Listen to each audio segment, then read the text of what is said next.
Good afternoon. My name is Bryan Allinson, and I'm presenting today as the CEO and co-founder of Vanquish Bio. Our motto is defeating cancer. And it's a real pleasure to present to you today our opportunity. We have a new class of drugs that we're developing. We're not the only ones doing this, but we're one of the first. This is in the EV class, extracellular vesicle class of drugs. There's probably about 10 drugs or so right now in clinical trials, so it's pretty new. We're developing natural killer-derived extracellular vesicles, which, as far as we can tell, we're the only ones doing this. But this is a novel first-in-class natural killer-derived EVs as a new treatment against cancers. We're starting with myeloma, leukemia, and glioblastoma. We have a new partnership in pancreatic that I'll talk about today as well. We do have seed funding from the NCI and active partnerships with Southern Research in Birmingham and Weissman Biomanufacturing in Madison.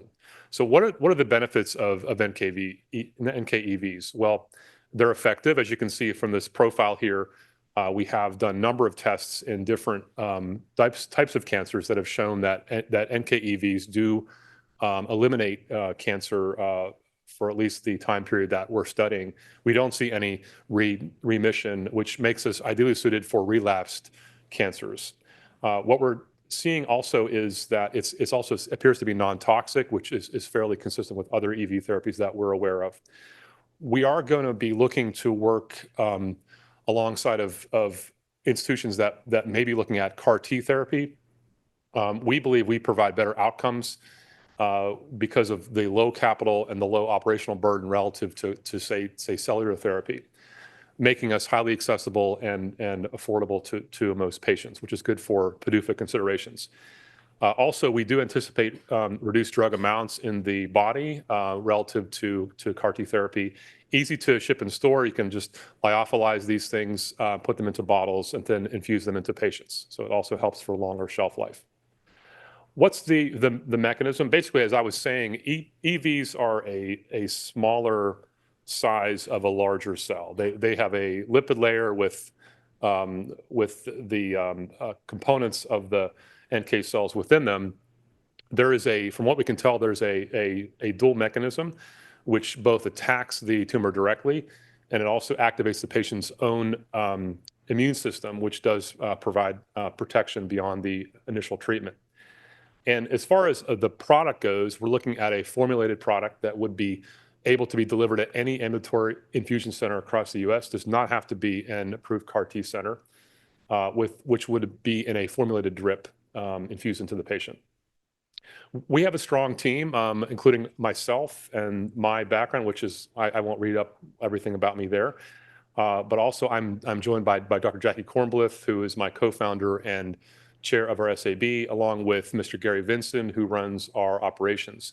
We have a pretty lean operation, so a lot of what we do is with consultants and with advisors, including business, clinical, regulatory, manufacturing, and pre-clinical work as well.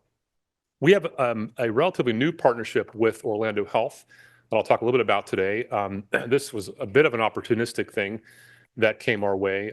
We were looking at other cancers besides our main three. We came across pancreatic, and Orlando Health is, along with us, we're developing a new artificial intelligence software which can automatically detect early stages of pancreatic cancer.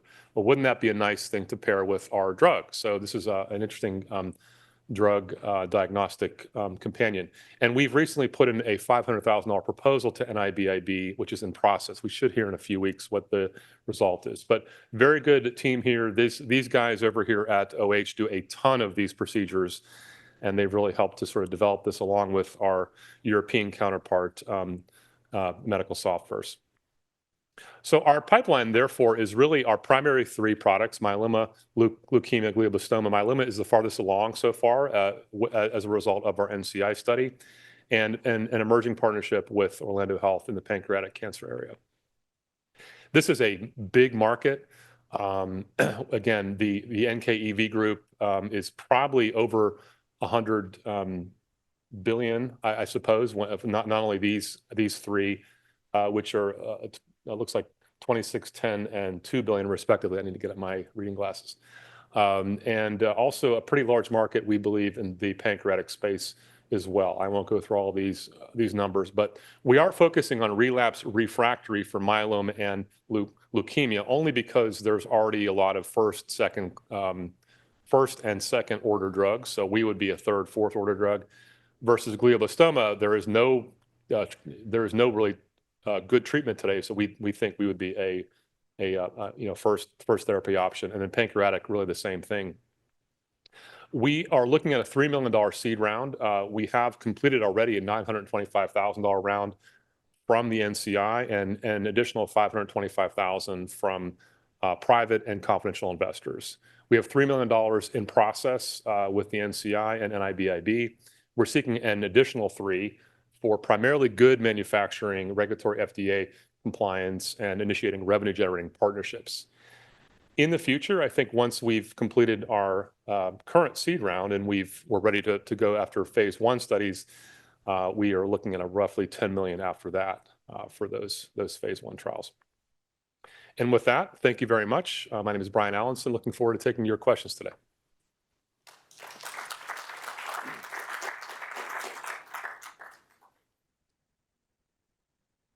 How do you deliver this drug?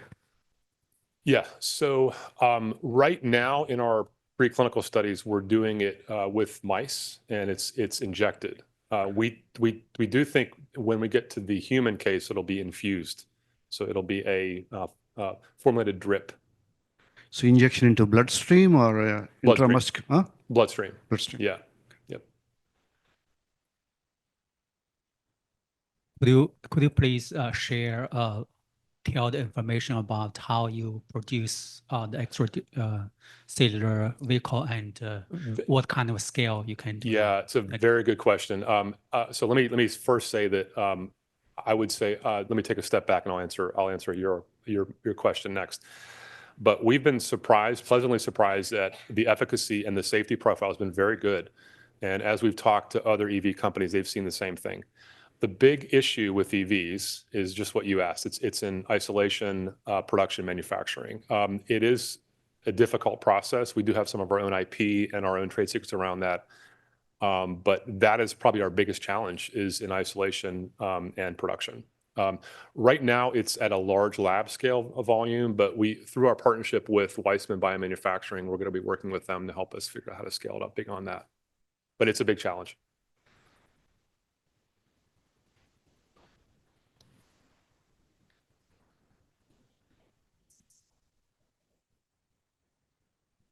Maybe I've missed this point, but is it that you're delivering these EBs that are drug loaded or directly from the NK cells? And if it is the case, like what are the components you think it is working?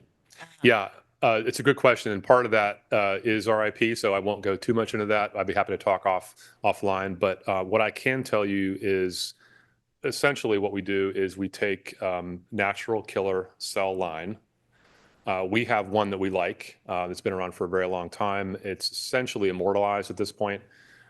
I'm going to use kind of a layman's term. I like to think that we squish the EVs off of that cell line. Isn't the right word, but that's kind of what I'm going to use. And at that point, we essentially isolate and we further characterize and manipulate those EVs to become the final product. So it does come from a naturally occurring cell line, and then through modifications, mortalization, other manipulation, that it becomes our end product. From there, it is lyophilized into a powder, which can then be stored and shipped. We're doing some long-term stability studies on that. That's not completed yet, though, so we don't really know just yet.